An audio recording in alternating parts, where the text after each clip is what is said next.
something, you can skip writing this down, but I would say write the definition of an exponential function down if you were going to write something down. I didn't print yours. You can handle it.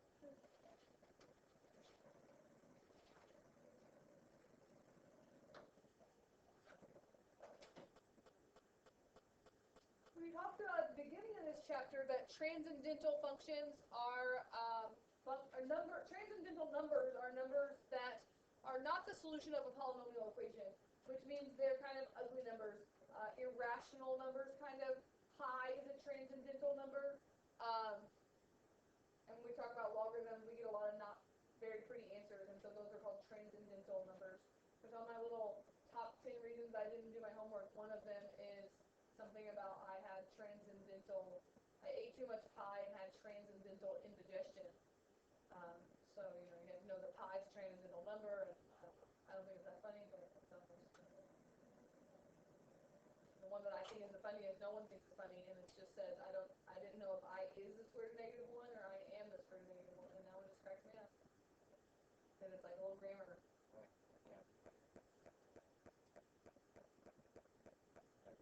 Some good ones.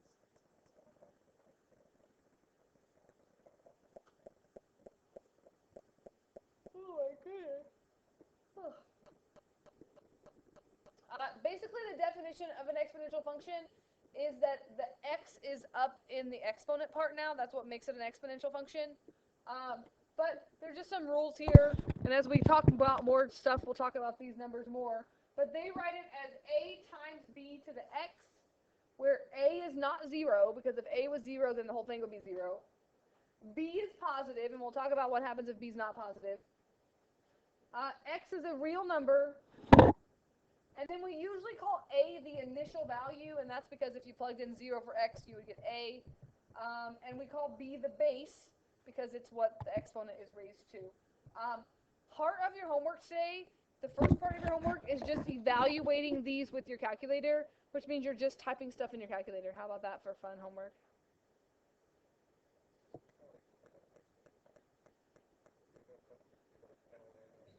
Yeah, that's logarithmic stuff, but yes, we will do ln eventually. Log. That's exciting, right? This is the last chapter we're doing, so, if that makes it any better. It's the last chapter for the Ivy Tech. I feel like we're going to have this test in April, which means we might do an extra chapter just for fun, because what else are we going to do?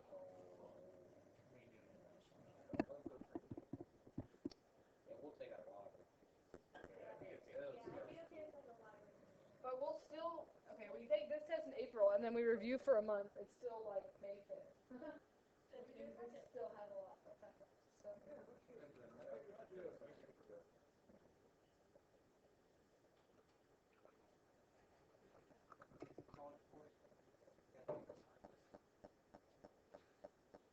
That's the opposite of how it works. We'll see. I'll take your advice into consideration.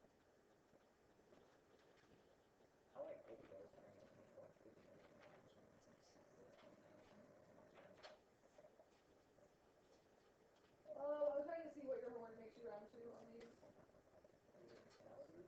I wrote nearest thousands up here. How many decimal places is the nearest thousand? 3 thousands. People struggle with that. Oh yeah, your homework says express your answer to 3 decimal places. And this, I wrote the function, but the ones on your homework are even easier. They just write it as, say, 3 to the -2, and they just want you to type it in your calculator and give a decimal. That's ridiculous, isn't it? Calculator, I can't do this. I get 1.9. Yesterday I accessed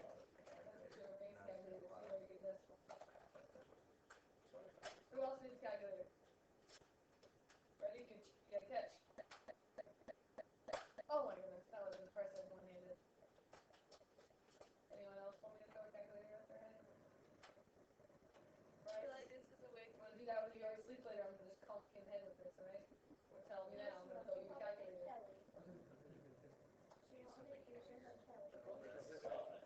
I'm trying to at this. Slept during the second hour all the way through. I should be fine. 3 to the -2 is just 1/9, which I think is 0.111.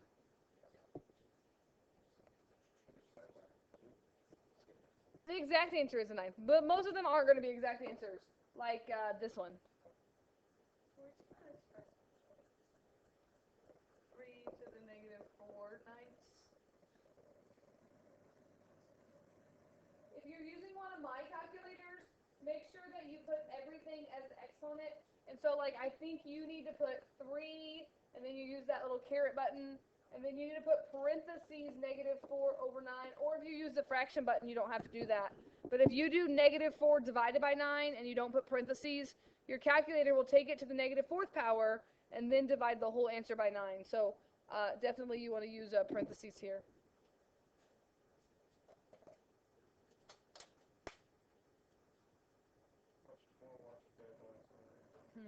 I didn't. I got 0.614. Did you get 0.614?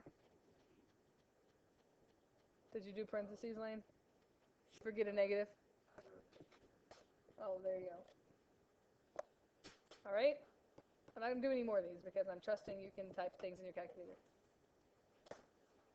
If you don't have a calculator at home, I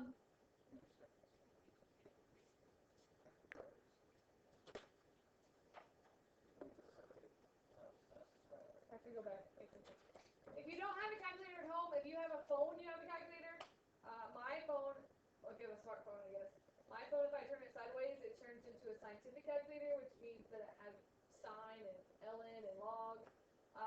Also, your computer has a calculator, like not even on the internet, just under accessories, and you can make that scientific also. And it still has one, I promise. My oldest computer always still has, like, under accessories, there's a calculator.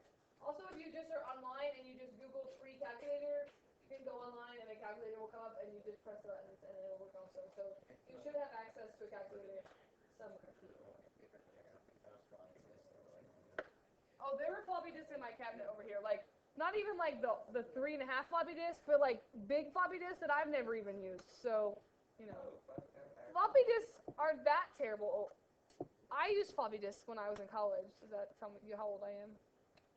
I went to college in the 2000s. Like, I graduated high school in 2000, which means I went to college from 2000 to 2004, and I used floppy disks. Like, that's, like, it's not that terribly long ago.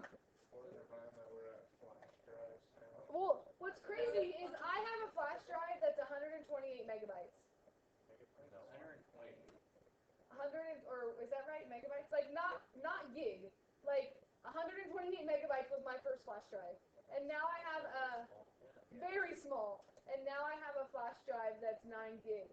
And there's like 32 gig. Like, it's ridiculous.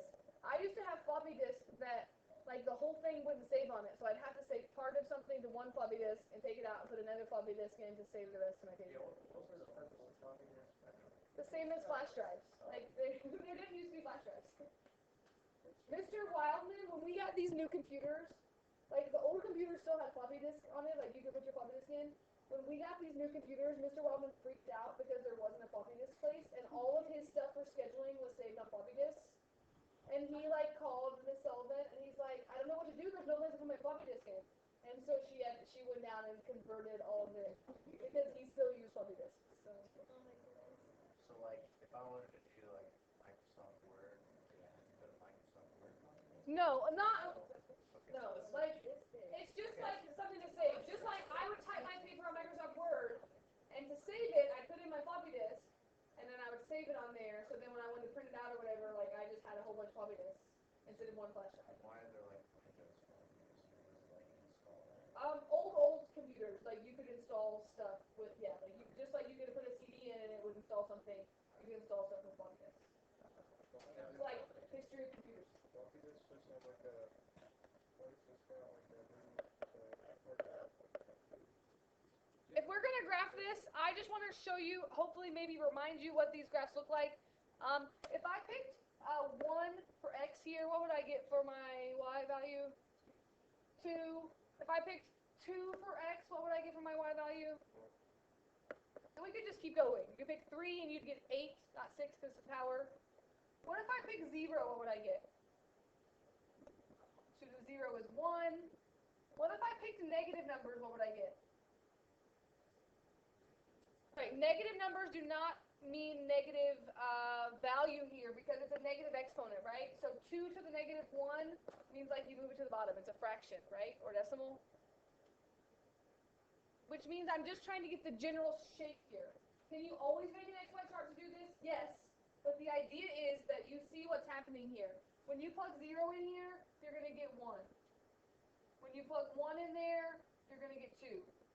I have a lot of points here. When I plug 2 in here, I'm going to get 4. And it's just going to keep growing exponentially. That's why we say exponential growth, because it's going up at a pretty fast pace. But going backwards, when I plug in negative 1, I'm going to get like 1/2. If I plugged in negative 2, I'm going to get 1/4. And I'm just going to keep getting these fractions. Am I ever going to get 0 out of this? No, which means there's an asymptote here, a horizontal asymptote, meaning that it's just going to get closer and closer to 0. Like, even if you plugged in negative 100, your calculator might tell you that's 0 because it's so small, but it's not really 0. Like, that's really 1 over 2 to the 100th power, which is a very, very, very small number, but it's not 0 itself. So that is what an exponential growth function looks like, where this side goes up, this side goes down. Any vague memories of that? We talk about bacteria growing exponentially because it's reproducing so quickly that it's the population is growing very, very fast. Did it give you 0? Overflow error? 7.8 repeating. The negative 31st. So that's almost 0, but it's not quite 0. 10 times 10. Right. That's scientific notation, yeah. So that means move it back, negative 31. So you don't necessarily have to draw this one on your paper unless you just want to, but is 3 to the x going to look very similar to 2 to the x? The only difference is what?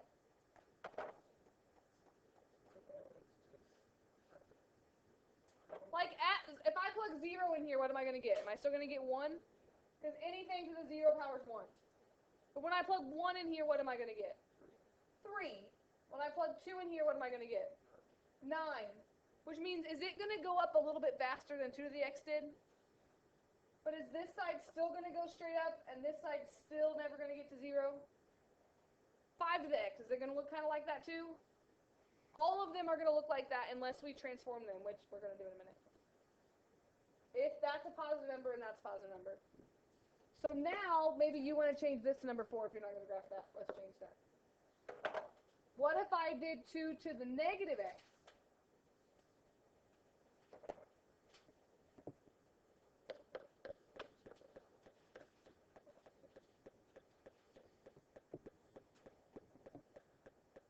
When I plug 0 in here, what am I going to get? Still going to get 1. But what happens when I plug in positive numbers now? Yeah, it's like it's flipping it around. If I pick positive 1 now, I'm going to get 2 to the negative 1, which is 1/2. I kind of went the wrong way here. But if I plug in positive 2, I'm going to get 2 to the negative 2, or that's 1/4. So now this side's getting smaller. And what happens when you plug in negative numbers? A negative of a negative makes a positive. So is that just going to equal 2, and then negative 2 is going to equal 4? Follow me on that? Need a pencil, Nathan?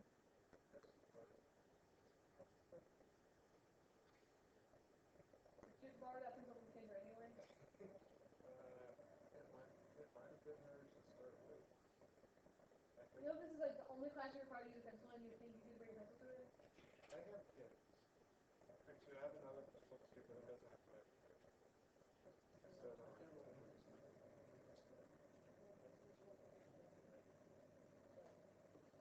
We share stuff in this room.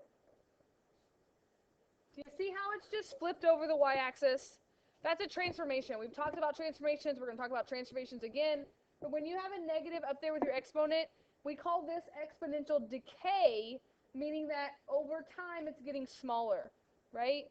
And maybe you remember doing like radioactive decay stuff in half-life problems, like in maybe chemistry or in algebra 2 last year. And that's an example of a decay function. You hope it's not population decaying. That would be bad, but you know, could be. Like koala bears, we probably could look at their population. I bet it's decaying. They're endangered. Giant. How about? I mean, giant pandas. Giant pandas. That's really endangered. There's like 50 giant pandas in like the whole world. Polar bears. So here's some things about y equals a to the x and y equals a to the negative x, just to try to kind of help you get some ideas of what's always going to happen if x is positive or if x is negative. And notice these are if a is positive, because if a is negative, that just throws everything off. And I'm just going to draw the graph here next to this. In general, this graph looks like this. Which means, what is the domain of that graph going to be?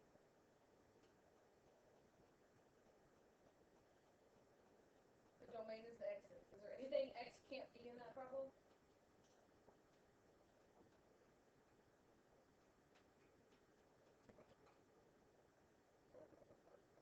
Continuous line, there's no stops, there's no breaks. If you think about this, you can plug anything you want in there. You can plug in a decimal, you can plug in a fraction, you can plug in a negative number, which means the domain is all real numbers. The range is what I get out of that, or the y values. The y values are not going to be all real numbers, because what am I never going to get out of this? 0 or a negative number, right? Like there's that horizontal asymptote there, which means my range is going to be starting at 0, going to infinity, not including 0. For exponential decay, it switches around, but is the domain and range still going to be the same? Yeah, because all I've done is flip it over. It still has an asymptote at 0. The domain can still be all real numbers.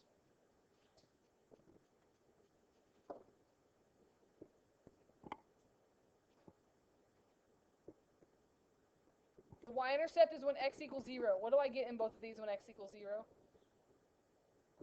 1, because anything to the 0 power is 1.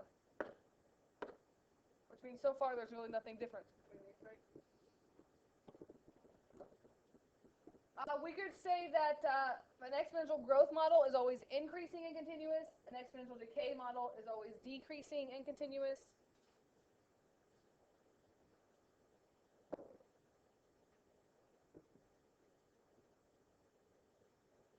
And there will always be a horizontal asymptote. And again, for both of these, it's going to be the same number. In this case, it's going to be y equals 0. Now, if we do some transformations of this, which we're going to do in a minute, if you move that graph up or down some, do you agree that your range and your horizontal asymptote will change? If I move that whole graph up 3, now my horizontal asymptote is going to be at 3, which means my range is going to start at 3. Part of your homework today, say graph the function, find the domain, the range, and the horizontal asymptote. And so we're going to do a couple of those in a minute so that you can see what's happening with those. Okay with that? I like 2 to the x because it's small numbers. Like 5 to the x is awful. Like once you do 5 squared, it's 25. So I like to stick with 2 and 3 when I'm doing these. So again, let's graph 2 to the x, and let's make a pretty nice graph here. And then we're going to do some transformation. Just to remind you that the rules for transformations have not changed. They're still the same rules that we use for quadratics and for cube roots and for all that stuff that we do. So I'm going to make a really nice, I'm trying to think what color these are again. I'm going to do this in blue, and I think I'm going to make mine graph each one of these count. Like I'm going to make this a little bigger so you can see it better. The idea is that maybe you don't have to make an XY chart every time. That's why we learn transformations. Just like before when we've done transformations, if you don't know the transformation on a quiz or a test, XY chart will always work. You just might have to pick a bunch of points. But for 2 to the x, I'm just going to graph a few points. At 0, it's at 1. At 1, it's at 2. At 2, it's at 4. At -1, it's at 1/2, and then 1/4, which means my graph looks something roughly, maybe not even so roughly, very nicely like that.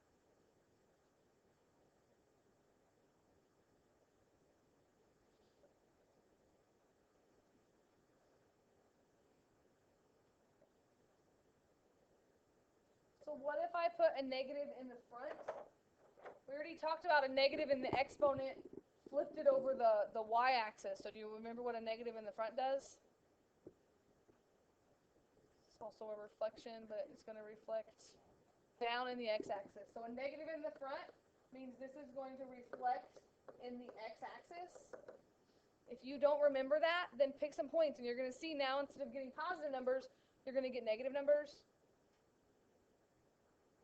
It's a little tricky when you plug 0 in there, though, because you might say that it should be still 1 and not negative 1. But you got to think about it as like negative and then 2 to the x. And so it's like 2 to the x is 0. But now it's down here at negative 1. If you plug 1 in there, you're now going to get negative 2. When you plug 2 in there, you're now going to get negative 4. So the idea is just like that project that I made you do at the end of first semester where you had to graph transformations. If you know what the first one looks like, the parent graph, then the transformation isn't so bad to do. And I'll call that h of x. I wish you had cute color pencils to use on your paper.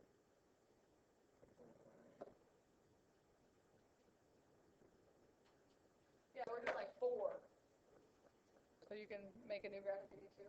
This is maybe hard to see here, but the x plus 1 is all up in the 2 there. That's 2 to the x plus 1 up here. So do you remember what it means if you add or subtract a number in the function? What transformation that means? It moves left or right. Outside the function is up or down. So remember that left and right, it's the opposite of what you think. So plus 1 actually means which way is that moving? Yeah, this actually means that it's moving left 1 unit. So you could just pick points, right? Like you could plug in 0, and that's now going to give you 2. You could plug in 1. You could actually pick points. But since we have the parent one graphed, I'm just going to move it all back. So now, instead of starting at 0, 1, it's going to move back, and it's going to start back here, up 1. So now at 0, it's going to go up to 2. At 1, 1, 2, 3, 4, which means here would be my 1/2.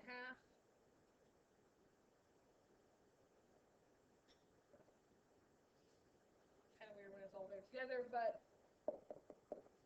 adding or subtracting a number up in the exponent will always move it left or right. So I think maybe my last one here is just to remind you that if you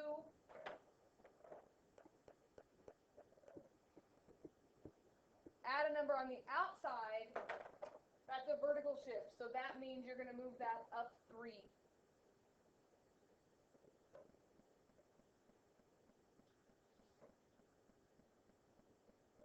Which means that's the one I think that's the biggest change, because all the rest of them, do you agree the horizontal asymptote on these first 3 that we've graphed is all just the x-axis, y equals 0?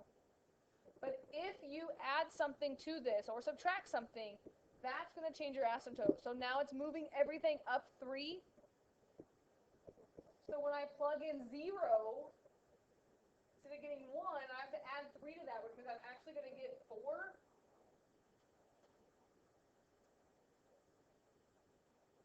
Just move all these points up 3. If you plug 1 in there, you're now going to get 5, which is going to go off my graph here pretty soon. What I want to make sure is that you don't go below the horizontal asymptote.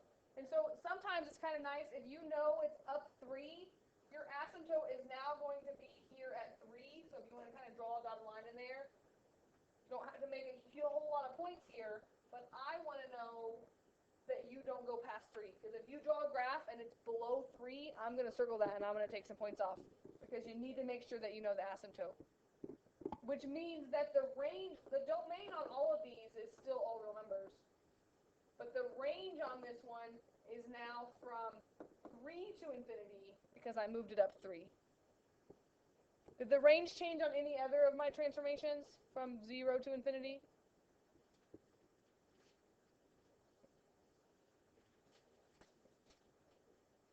What about the red one? Does the red one still have a range of 0 to infinity? How should the red one's range be? It's now going down instead of starting at 0 and going up, right?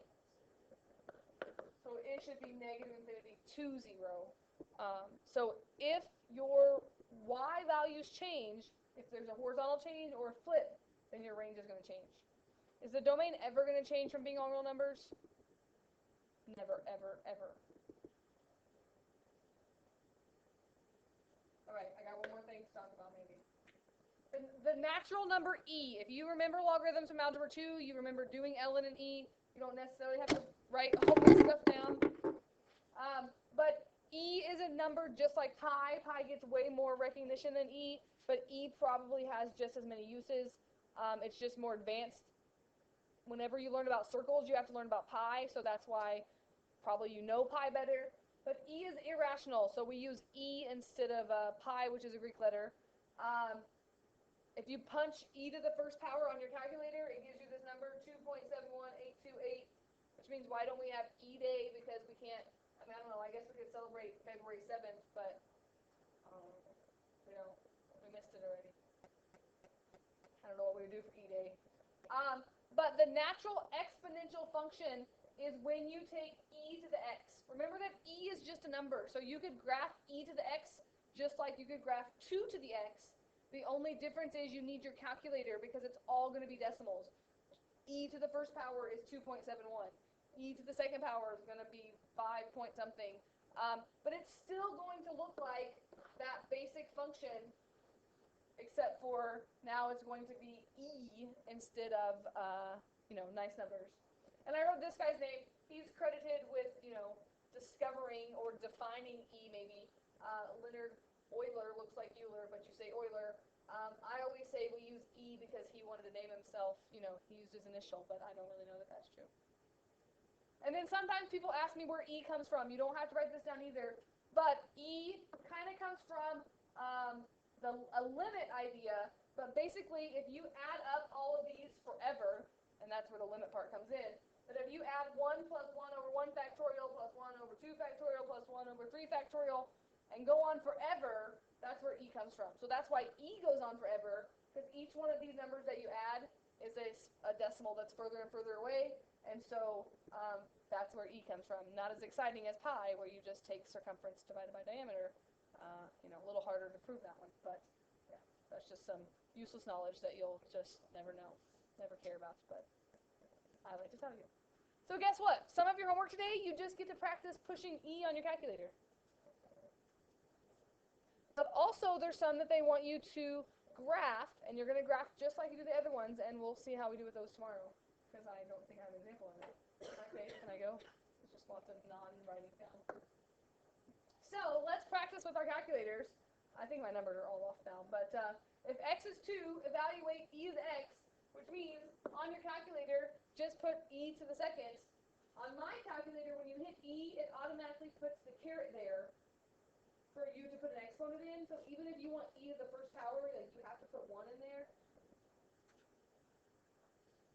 So you want e to the second. My e button is right above ln, like you have to hit second ln. So you find that on your calculator.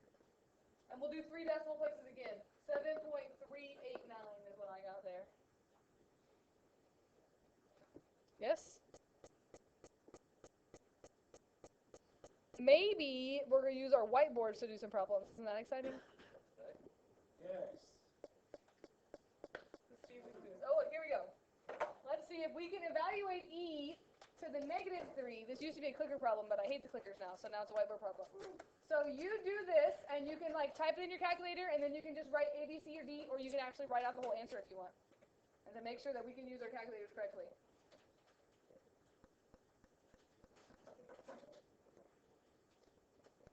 If we're going to round to 3 decimal places, oh, that's a little tricky.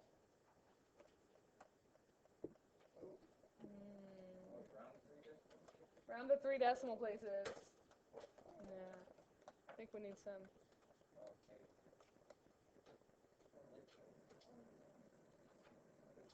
Did you change your answer, Nathan? Oh. I tried to trick you on this one because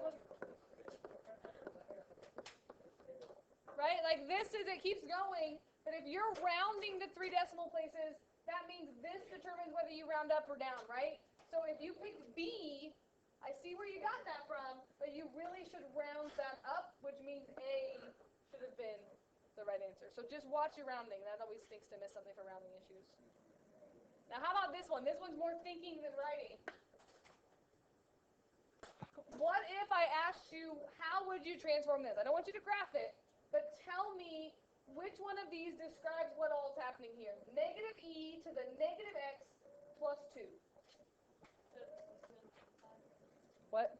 The plus 2 is on the outside, like not up there.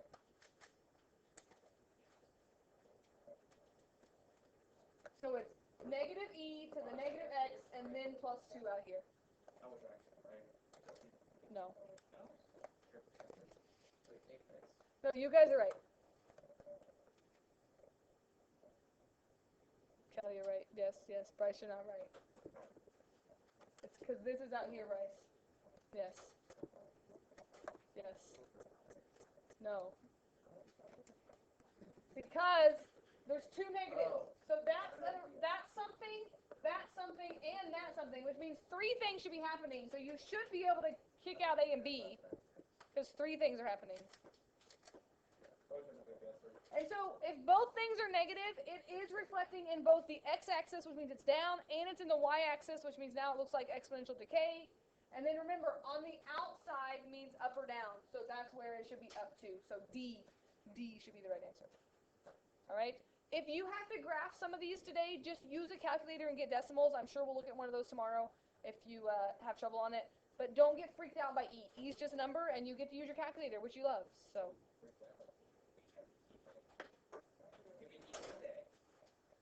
Second. You had to copy it down on your paper. Okay. This is 6-3 day 1. It looks like a lot here, okay? But 18 is just typing on your calculator. I think there might be parts A, B, and C. 33 through 40 are matching. They give you equations. I think it's 3 to something with transformations, and then they give you graphs. And you just match which graph matches which equation using your transformations. So those aren't so bad. And then 42 through 57, I think are graphing. Yeah. So 42, 45, 48, 51, 54. 6 of them are graphing. If you really want graph paper, I have it for you. But I think sometimes it's better just to use your own on this kind of stuff. But let me see what I have here real quick. I'll put some graph paper out here. Like I have this plain old graph paper, or I have this fancy graph paper, and there are 6 graphs on your homework, and look at that, there's 6 graphs on here, so that's up here.